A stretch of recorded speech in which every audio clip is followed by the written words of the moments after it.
জালিয়ানওয়ালাবাগ হত্যাকাণ্ড ছিল পাঞ্জাবের অমৃতসরের একটি মর্মান্তিক ঘটনা, যা 13ই এপ্রিল 1919 সালে ভারতের অমৃতসরের শহরে ঘটেছিল। এই দিনে ব্রিটিশ সৈন্যরা একটি শান্তিপূর্ণ জনসমাবেশে নির্বিচারে গুলি চালায়, যার ফলে বহু নিরপরাধ মানুষ হতাহত হয়। এই ঘটনার ফলে ভারতের স্বাধীনতা আন্দোলনে একটি গুরুত্বপূর্ণ মোড় আসে।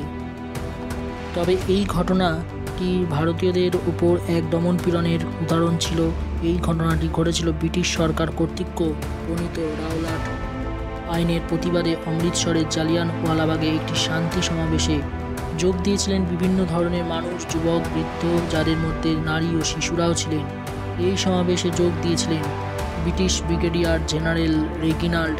তার সৈন্যবাহিনীকে আজ্ঞা দেন এবং উপস্থিত জনতাকে ঘিরে ফেলার।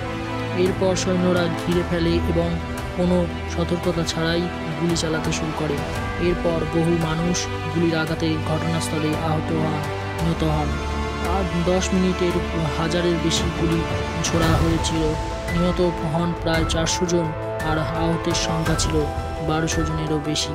এই হত্যাকাণ্ড গোটা ভারতকে কাঁপিয়ে দিয়েছিল। এর ফলে রবীন্দ্রনাথ ঠাকুর নাইটহুড উপাধি ফিরিয়ে দেয়। এর ফলে গান্ধীজির নেতৃত্বে তীব্র হয় আন্দোলন। এই ঘটনার অত্যাচার আজও ভারতীয়দের স্মরণ করল। এই ইতিহাস আপনাকে নাড়া দেয়? আপনার কি মতামত কমেন্টে জানান।